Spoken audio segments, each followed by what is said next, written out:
कहा जाता है श्रीमद् भागवत गीता सिर्फ एक धर्म के लिए नहीं है, बल्कि इसे धरती के हर इंसान को पढ़ना और समझना चाहिए ताकि वो अपनी जिंदगी में सुख, शांति और सफलता को प्राप्त कर सके। भगवत गीता में कुल 18 अध्याय हैं और इन 18 अध्यायों में कुल 700 श्लोक हैं, जो सभी के लिए पढ़ पाना थोड़ा मुश्किल है। इसलिए आज के इस बेहद ही खास वीडियो में हम भगवत गीता के 111 विचारों के बारे में बात करने वाले हैं, जिन्हें जानकर आप भगवत गीता का सही मतलब समझ पाएंगे। इसलिए इन विचारों को आप हर सुबह सुने।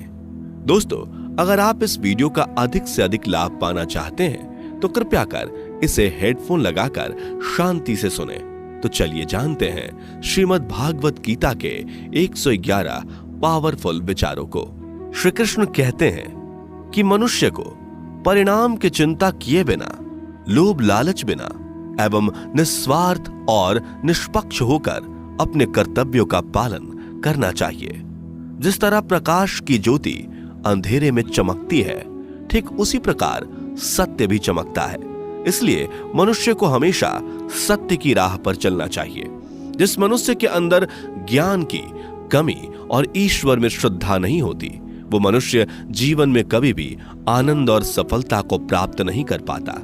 जिस प्रकार मनुष्य अपने पुराने वस्त्रों को त्याग कर नए वस्त्र धारण करता है, ठीक उसी प्रकार आत्मा पुराने व्यर्थ के शरीर को त्याग कर नए भौतिक शरीर को धारण करती है।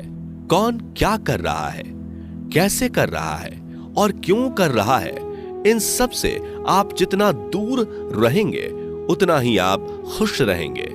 समझदार व्यक्ति जब संबंध निभाना बंद कर देता है तो समझ लेना उसके आत्मसम्मान को कहीं ना कहीं ठेस अवश्य पहुंची है। मोह उसी का करो जिस पर आपका अधिकार है। जिस पर आपका अधिकार ही नहीं, उसका मोह भी नहीं करना चाहिए।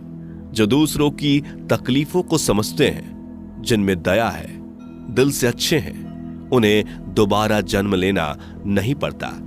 प्रबुद्ध व्यक्ति के लिए गंदगी का ढेर, पत्थर और सोना सभी समान है।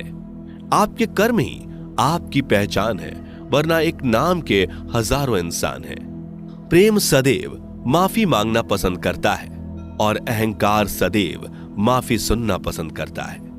विषयों के बारे में सोचते रहने से मनुष्य को उनसे आसक्ति हो जाती है। इससे उनमें कामना यानी इच्छा पैदा होती है और कामनाओं में विघ्न आने से क्रोध की उत्पत्ति होती है। सदैव संदेह करने वाले व्यक्ति के लिए प्रसन्नता ना इस लोक में है, ना ही कहीं और। कर्म वह फसल है जिसे इंसान को हर हाल में काटना ही पड़ता है। इसलिए हमेशा अच्छे बीज बोएं ताकि फसल अच्छी हो। जो होने वाला है वो होकर ही रहता है और जो नहीं होने वाला वो कभी नहीं होता। ऐसा निश्चय जिनकी बुद्धि में होता है, उन्हें चिंता कभी नहीं सताती। अच्छे कर्म करने के बावजूद भी लोग केवल आपकी बुराइयां ही याद रखेंगे। इसलिए लोग क्या कहते हैं इस पर ध्यान मत दो, तुम अपना कर्म करते रहो। जितना हो सके खामोश ही रहना अच्छा है, क्योंकि सबसे ज्यादा गुनाह इंसान से उसकी जुबान ही करवाती है। गीता में भगवान श्री कृष्ण कहते हैं कि हे अर्जुन, अपने परम भक्तों जो हमेशा मेरा स्मरण या एक चित्त मन से मेरा पूजन करते हैं, मैं व्यक्तिगत रूप से उनके कल्याण का उत्तरदायित्व लेता हूं। हे पार्थ, जो लोग भक्ति में श्रद्धा नहीं रखते वो मुझे प्राप्त नहीं कर पाते। अतः वे इस भौतिक जगत में जन्म मृत्यु के मार्ग पर वापस आते रहते हैं। मौन सबसे अच्छा उत्तर है किसी ऐसे व्यक्ति के लिए जो आपके शब्दों को महत्व नहीं देता। बदल जाओ वक्त के साथ, या फिर वक्त बदलना सीखो। मजबूरियों को मत कोसो, हर हाल में चलना सीखो। किसी काम की चिंता करना ठीक है, पर चिंता इतनी भी नहीं होनी चाहिए कि वह काम ही बिगड़ जाए। अच्छी नीयत से किया गया काम कभी व्यर्थ नहीं जाता और उसका फल आपको जरूर मिलता है। श्री कृष्ण कहते हैं कि मैं किसी का भाग्य नहीं बनाता, हर कोई अपना भाग्य खुद बनाता है। आप आज जो भी कर्म कर रहे हो उसका फल आपको कल प्राप्त होगा, और आज जो आपके पास है वह आपके द्वारा पहले ही किए गए कर्मों का फल है। मनुष्य नहीं, उसके कर्म अच्छे या बुरे होते हैं, जैसे मनुष्य के कर्म होते हैं, उसे वैसे ही फल की प्राप्ति होती है। तुम्हें सिर्फ अपने कर्म करने का अधिकार है, किंतु कर्म के फलों के तुम अधिकारी नहीं हो। तुम ना तो कभी अपने आप को अपने कर्मों के फल का कारण मानो, न ही कर्म ना करने में आसक्त हो जाओ। सही कर्म वह नहीं है जिसके परिणाम हमेशा सही हो, अपितु सही कर्म वह है जिसका उद्देश्य कभी गलत ना हो। संसार में कोई भी मनुष्य सर्वगुण संपन्न नहीं होता, इसलिए कुछ कमियों को नजरअंदाज करके रिश्ते बनाए रखिए। पूर्णता के साथ किसी और के जीवन की नकल करके जीने की तुलना में अपने आप को पहचान कर अपूर्ण रूप से जीना बेहतर है। जब भविष्य धुंधला पड़ने लग जाता है, तब आपको अपने वर्तमान में ध्यान केंद्रित करने की आवश्यकता है। कोशिश कर, हल निकलेगा, आज नहीं तो कल निकलेगा।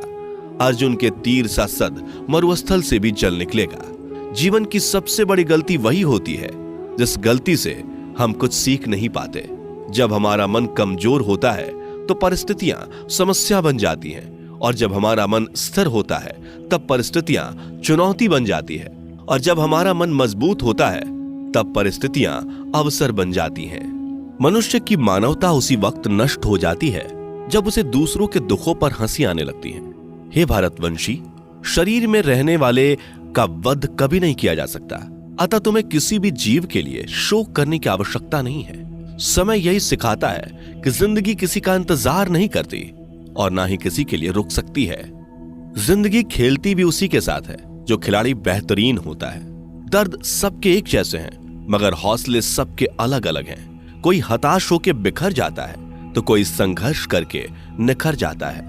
मनुष्य को अपने कर्मों से संभावित परिणामों से प्राप्त होने वाली विजय या पराजय, लाभ या हानि, प्रसन्नता या दुख इत्यादि के बारे में सोचकर चिंता से ग्रसित नहीं होना चाहिए। यदि आप अपनी गलतियों से कुछ सीखते हैं तो गलतियां सीढ़ियां हैं, और नहीं सीखते तो गलतियां सागर हैं। निर्णय आपका है, चढ़ना है या डूबना है। समस्याएं इतनी ताकतवर नहीं होती जितना कि हम उन्हें मान लेते हैं। कभी सुना है कि अंधेरे ने सुबह को होने ही नहीं दिया? गलतियां ढूंढना गलत नहीं है, बस शुरुआत खुद से होनी चाहिए। जरूरी नहीं हर बार आपके शब्दों को सही समझा जाए, इसलिए कभी कभी चुप रहना ही ज्यादा बेहतर होता है। जो जितना अधिक शांत होता है वो उतनी ही गहराई से अपनी बुद्धि का प्रयोग कर सकता है। निंदा से घबराकर अपने लक्ष्य को कभी ना छोड़ें, क्योंकि लक्ष्य मिलते ही निंदा करने वालों की राय बदल जाती है। आपकी हार और जीत आपकी सोच पर निर्भर करती है, इसलिए मान लो तो हार ही होगी और ठान लो तो जीत ही होगी। सबसे समझदार और स्थिर बुद्धि वाला वही व्यक्ति है जो सफलता मिलने पर अहंकार में नहीं आता और विफल होने पर गम में नहीं डूबता। प्रशंसा हो रही हो तो ज्यादा सावधान रहने की जरूरत है। जीवन में कभी भी किसी से अपनी तुलना मत कीजिए। आप जैसे हैं सर्वश्रेष्ठ हैं। मनुष्य अपने विश्वास से निर्मित होता है। जैसा वो विश्वास करता है वैसा वो बन जाता है। जिसने मन को जीत लिया उसके लिए मन सर्वश्रेष्ठ मित्र है, किंतु जो ऐसा नहीं कर पाया उसके लिए उसका मन उसका सबसे बड़ा शत्रु बन जाता है। नकारात्मक विचारों का आना तय है, परंतु यह आप पर निर्भर करता है कि आप उन्हें कितना महत्व देते हैं। हमेशा याद रखना, बेहतरीन दिनों के लिए बुरे दिनों से लड़ना पड़ता है। जीवन में कुछ भी स्थायी नहीं है, इसलिए स्वयं को अधिक तनावग्रस्त ना करें, क्योंकि परिस्थितियां चाहे कितनी भी खराब क्यों ना हो, बदलेंगी जरूर। संसार में परेशानी देने वाली की हस्ती कितनी भी बड़ी क्यों ना हो, पर भगवान की कृपा दृष्टि से बड़ी कभी नहीं हो सकती। प्रेरणा का सबसे बड़ा स्रोत आपके अपने विचार हैं, इसलिए बड़ा सोचें और खुद को जीतने के लिए हमेशा प्रेरित करें।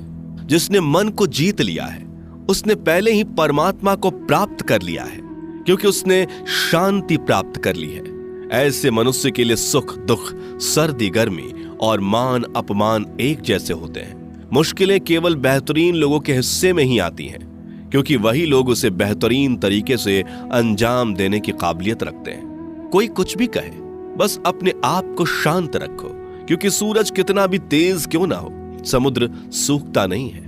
जहां आपकी कोई कीमत नहीं, वहां पर रुकना अनुचित है, चाहे वो किसी का घर हो या किसी का मन।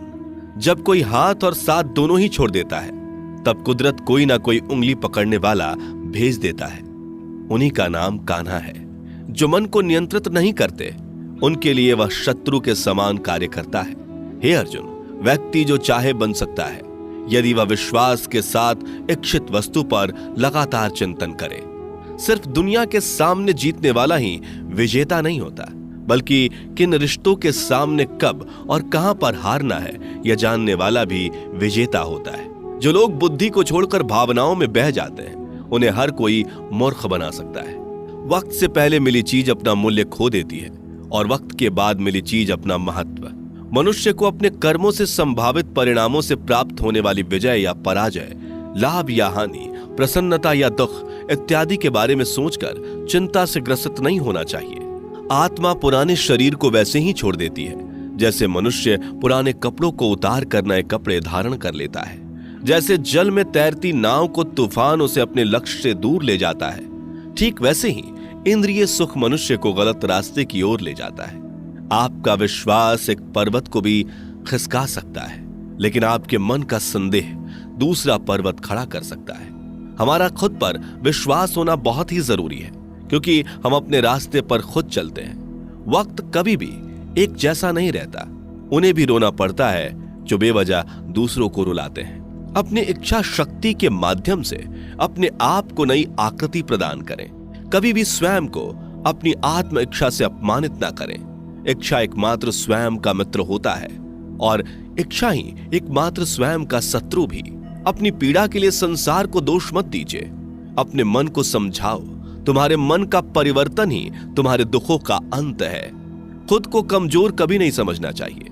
अगर आप गिरते हो तो उठने का प्रयास करो, लड़ो, पूरी निष्ठा से अपना कर्तव्य, अपना कर्म निभाओ। बाकी सब मुझ पर छोड़ दो। हो सकता है हर दिन अच्छा ना हो, लेकिन हर दिन में कुछ अच्छा जरूर होता है। धैर्य रखिए। कभी कभी आपको जीवन में सबसे अच्छा पाने के लिए सबसे बुरे दौर से गुजरना पड़ता है। रोना बंद करो। अपनी तकलीफों से खुद लड़ना सीखो, क्योंकि साथ देने वाले भी शमशान से आगे नहीं जाते। समय जब न्याय करता है तब गवाहों की आवश्यकता नहीं पड़ती है। एक उपहार तभी असली और पवित्र है जब वह हृदय से किसी सही व्यक्ति को सही समय और सही जगह पर दिया जाए, और जब उपहार देने वाले व्यक्ति के दिल में उस उपहार के बदले कुछ पाने की उम्मीद ना हो। सुंदरता आपके दृष्टिकोण में होती है। किसी को कीचड़ में खिला कमल भी लुभाता है और किसी को चांद में भी दाग नजर आता है। हे अर्जुन, जो कोई भी जिस किसी भी देवता की पूजा पूरे विश्वास के साथ करने की इच्छा रखता है, तब मैं उसका विश्वास उसी देवता में दृढ़ कर देता हूं। उदय किसी का भी अचानक नहीं होता। सूर्य भी धीरे धीरे निकलता है और ऊपर चढ़ता है। धैर्य और तपस्या जिसमें है वही संसार को प्रकाशित कर सकता है। हे अर्जुन, स्वर्ग प्राप्त करने और वहां कई वर्षों तक वास करने के पश्चात एक असफल योगी का पुनः एक पवित्र और समृद्ध कुटुंब में जन्म होता है। शब्द उतने ही बाहर निकलने चाहिए जिन्हें वापस भी लेना पड़े तो खुद को तकलीफ ना हो। मन अशांत हो तो उसे नियंत्रित करना कठिन है, लेकिन अभ्यास से इसे वश में किया जा सकता है। अहंकार और संस्कार में फर्क है। अहंकार दूसरों को झुकाकर खुश होता है, संस्कार स्वयं झुककर खुश होता है। सेवा सबकी करो, मगर आशा किसी से मत रखो, क्योंकि सेवा का सही मूल्य ईश्वर ही दे सकते हैं। जब सत्य की असत्य से लड़ाई होगी तो सत्य अकेला खड़ा होगा और असत्य की फौज लंबी होगी, क्योंकि असत्य के पीछे मूर्खों का झुंड भी होगा। अकेले रहना तुम्हें यह भी सिखाता है कि वास्तव में तुम्हारे पास स्वयं के अलावा और कुछ भी नहीं। जब परिवार के सदस्य अप्रिय लगने लगे और पराये अपने लगने लगे तो समझ लीजिए कि विनाश का समय आरंभ हो गया है। क्रोध आने पर चिल्लाने के लिए ताकत नहीं चाहिए, मगर क्रोध आने पर चुप रहने के लिए खूब ताकत चाहिए होती है। जो आपका है वह आपको मिलकर ही रहेगा, फिर चाहे उसे छीनने के लिए पूरी कायनात एक हो जाए। दो प्रकार के व्यक्ति संसार में स्वर्ग से भी ऊपर स्थित होते हैं। एक वो जो शक्तिशाली होकर भी क्षमा कर देते हैं, और दूसरे वो जो दरिद्र होकर भी कुछ दान करते हैं। प्रेम शरीर या सुंदरता को देखकर नहीं होता, प्रेम हृदय से होता है। जहां दो हृदय मिल जाएं, वहीं प्रेम जन्म लेता है। किसी भी व्यक्ति को अच्छे से जाने बिना दूसरे की बातें सुनकर उसके प्रति कोई धारणा बना लेना मूर्खता है। अगर साफ नियत से मांगा जाए तो ईश्वर नसीब से बढ़कर देता है। जो हुआ वह अच्छा हुआ, जो हो रहा है वह अच्छा हो रहा है, जो होगा वो भी अच्छा ही होगा। मेरा, तेरा, छोटा, बड़ा, अपना, पराया मन से मिटा दो, फिर सब तुम्हारा है और तुम सबके हो। जब भी विनाश होने का प्रारंभ होता है, शुरुआत वाणी के संयम खोने से होती है। जीवन में सब कुछ खत्म होने जैसा कुछ भी नहीं होता। हमेशा एक नई शुरुआत हमारा इंतजार कर रही होती है। जीवन में यदि खुश रहना है तो अधिक ध्यान उस चीज पर दें जो आपके पास है, उस चीज पर नहीं जो दूसरों के पास है। उस दिन हमारी सारी परेशानियां खत्म हो जाएंगी, जिस दिन हमें यकीन हो जाएगा कि हमारा सारा काम ईश्वर की मर्जी से होता है। विपत्ति में धैर्य, वैभव में दया और संकट में सहनशीलता ही श्रेष्ठ व्यक्तियों का लक्षण है। जो व्यक्ति स्पष्ट और सीधी बात करता है, उसकी वाणी कठोर जरूर होती है, लेकिन वह कभी किसी के साथ छल नहीं करता। जो अच्छा लगे उसे ग्रहण करो, जो बुरा लगे उसका त्याग, फिर चाहे वह विचार हो, कर्म हो या मनुष्य। बुराई बड़ी हो या छोटी हमेशा विनाश का कारण बनती है, क्योंकि नाव में छेद छोटा हो या बड़ा, नाव को ही डुबो देता है। अपने परम भक्तों जो हमेशा मेरा स्मरण या एक चित्त मन से मेरा पूजन करते हैं, मैं व्यक्तिगत रूप से उनके कल्याण का उत्तरदायित्व लेता हूं। जो दान बिना सत्कार के कुपात्र को दिया जाता है वह तमस दान कहलाता है। परिवार और समाज दोनों ही बर्बाद होने लगते हैं जब समझदार मौन और नासमझ बोलने लगते हैं। आप वापस नहीं जा सकते और शुरुआत को नहीं बदल सकते, लेकिन आप जहां हैं वहीं से शुरू कर सकते हैं और अंत को अवश्य बदल सकते हैं। जब उम्मीदें टूटने लगे, कोई रास्ता दिखाई ना दे, तो एक बार भगवत गीता की शरण